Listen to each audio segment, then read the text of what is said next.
విత్తు కొద్దీ పంట అని నానుడి.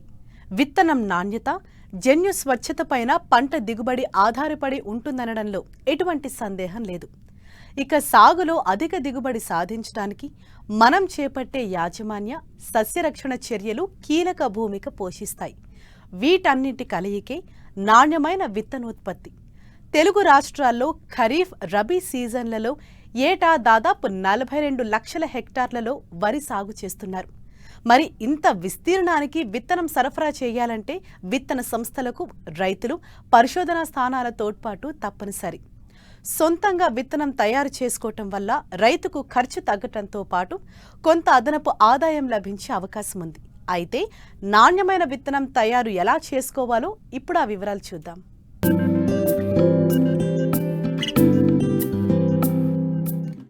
వరి సాగులో ప్రాంతానికి అనుగుణంగా ఎన్నో రకాల వరి వంగడాలను శాస్త్రవేత్తలు రూపొందించారు. అయితే అనేక సంవత్సరాల పాటు వీటిని ఇతర రకాల మధ్య సాగు చేయటం వల్ల వీటి జన్యు స్వచ్ఛత కొంత దెబ్బతినే ప్రమాదం ఉంది. దీన్ని అధిగమించేందుకు విత్తన సంస్థలు ఏటా జన్యు స్వచ్ఛత ఉన్న మూల విత్తనాన్ని రైతులకు అందించి విత్తనోత్పత్తికి ప్రోత్సహిస్తున్నాయి. రైతులు పండించే ఈ విత్తనాన్ని ఫౌండేషన్ సీడ్ అంటారు. దీన్ని రైతుల వద్ద నుంచి బైబ్యాక్ ఒప్పందంతో విత్తన సంస్థలు తిరిగి సేకరించి ట్రూత్ఫుల్లీ లేబుల్డ్ విత్తనాలుగా మార్కెట్లో విక్రయిస్తాయి. విత్తనం కనీస నాణ్యత ప్రమాణాలు కలిగి, అధిక జన్యు స్వచ్ఛత, మొలక శాతం, తక్కువ మలినాలు కలిగి, తెగుళ్ల బారిన పడని విత్తనాన్ని నాణ్యమైన విత్తనంగా పేర్కొంటారు. ఈ విత్తనోత్పత్తి వల్ల రైతుకు బస్తాకు 500 నుంచి 1000 రూపాయలు అదనంగా లభించే అవకాశం ఉంది. అయితే ఇప్పటికే రబీ వరి సాగు పిలక దశలో ఉంది.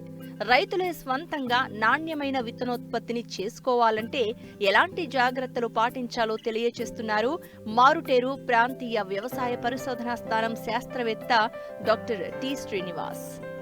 రైతులు మనకి వరి అనేది ప్రధానంగా స్వపరాగ సంపర్కం చెందిన పంట కాబట్టి, పరపరాగ సంపర్కం లేదు కాబట్టి, స్వపరాగ సంపర్కం ఉంది కాబట్టి మనం విత్తనోత్పత్తి చాలా సులభంగా రైతు తనకు కావాల్సిన విత్తనం తనే తయారు చేసుకొని నాణ్యత, శ్రమ, ఖర్చు అన్నీ తగ్గించుకొని లబ్ధి పొందడానికి అవకాశం ఉంది. రైతు తన పొలంలో 1 ఎకరం రకం వేసుకొని ఉంటే గనక 5 నుంచి 10 సెంట్లు పొలం మధ్యలో ఎంపిక చేసుకొని ఆ ఎంపిక చేసుకున్న భాగంలో ఎటువంటి పురుగులు, తెగుళ్ళు లేకుండా అండ్ కేళీలు లేకుండా అండ్ తీసివేసి ముందుగా దాన్ని అన్నీ హార్వెస్ట్ చేసుకొని 14% తేమకి ఆరబెట్టుకొని బస్తాల్లో నింపుకునేటప్పటికి 12% తేమ వచ్చేటట్టుగా చూసుకొని కొత్త గోనెల్లో నింపుకొని తర్వాత నిలవ చేసుకునేటప్పుడు పురుగులు, తెగుళ్ళు ఏది గొడౌన్లో ఎలకల సమస్య లేకుండా గనక చేసుకుంటే అంటే తప్పనిసరిగా మొలక శాతం బాగుండి అంటే ఆ రకం నాణ్యత కూడా బాగుంటుంది. అయితే రైతాంగానికి మనం చెప్పాల్సింది ఏంటంటే ప్రతి 3 నుంచి 4 సంవత్సరాలకి తప్పనిసరిగా ధృవీకరించిన సంస్థ దగ్గర నుంచి మళ్ళీ అదే రకం ఏ రకం అయితే రైతు వేసుకోవాలి అనుకుంటున్నాడో దాని తాలూకా ఫౌండేషన్ విత్తనం కానీ సర్టిఫైడ్ విత్తనం కానీ తెచ్చుకొని మళ్ళీ 3 సంవత్సరాల వరకు అంటే 6 పంట కాలాల వరకు సార్వా దాల్వా గనక మనం లెక్కలో తీసుకుంటే అంటే రైతు తన పొలంలోనే విత్తనం సేకరించుకొని అదే విత్తనాన్ని దిగుబడులు తగ్గకుండా వాడుకునే అవకాశం ఉంది. అలా తన శ్రమ, డబ్బు, తర్వాత నాణ్యమైన విత్తనం తన పొలంలో తనే తయారు చేసుకొని వాడుకొని లబ్ధి పొందడానికి అవకాశం ఉంది. నత్రజని, భాస్వరము, పొటాష్ అన్ని 3 సమపాళ్లలో సిఫారసు చేసిన మోతాదుకి వేసుకోవాలి.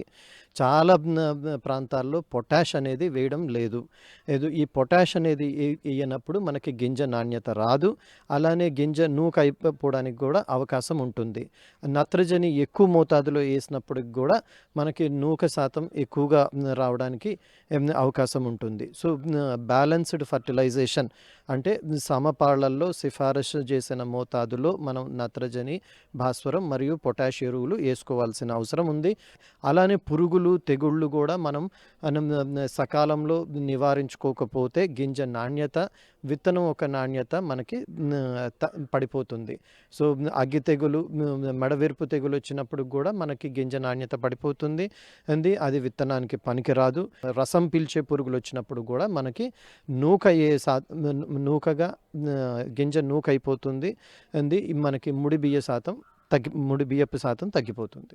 అలానే రకాల ఎంపికలో దాల్వాలో మనం ఎప్పుడు కూడా దీర్ఘకాలిక రకాలని ఎంపిక చేసుకోకూడదు. 120 నుంచి 125 రోజులు కాల పరిమితి కలిగిన రకాలనే మనం దాల్వాలో వేసుకుంటే మనకి నీటి ఎద్దటికి గురవ్వదు. అది ఏప్రిల్ 10 తర్వాత మనకి కోత అయిపోవాలి. ఏప్రిల్ 10 తర్వాత గింజ కట్టడం కానీ, గింజకి పూతకి రావడం కనుక జరిగితే ఈ అధిక ఉష్ణోగ్రతల వల్ల మనకి ఈ పంట దెబ్బతిని గింజ నూకైపోయే శాతం కూడా పెరుగుతుంది. కాబట్టి ఇవన్నీ రైతాంగం గమనించి మనకి తక్కువ కాల పరిమితి రకాలు వేసుకోవాలి. పొట్ట తెలుపు లేని రకాలని ఎంపిక చేసుకోవాలి. తక్కువ గింజ ఎక్కువ మనకి హెడ్ రైస్ రికవరీ అంటే ముడి బియ్యపు శాతాన్ని ఇచ్చే రకాలని ఎంపిక చేసుకొని దాల్వాలో లబ్ధి పొందవలసిందిగా మనవి. పెరుగుతున్న జనాభా ఒకవైపు, తరుగుతున్న సహజ వనరులు మరోవైపు. ఇలాంటి పరిస్థితుల్లో ఆహార భద్రతను కల్పించాలంటే ప్రస్తుతం ఉన్న సగటు ఉత్పాదకతను అధికం చేయాల్సిన అవసరం ఎంతైనా ఉంది. ప్రస్తుత పరిస్థితులలో అధిక దిగుబడులను ఇచ్చే వంగడాలు రైతులకు అందుబాటులో ఉన్న విత్తనాభివృద్ధి సంస్థలు, వ్యవసాయ విశ్వవిద్యాలయ పరిశోధనా స్థానాలు, ప్రైవేట్ విత్తన సంస్థలు రైతులందరికీ సరఫరా చేయలేవు. కాబట్టి రైతులు తమ పొలంలోనే విత్తనోత్పత్తి చేసుకోవాల్సిన అవసరం ఎంతైనా ఉంది.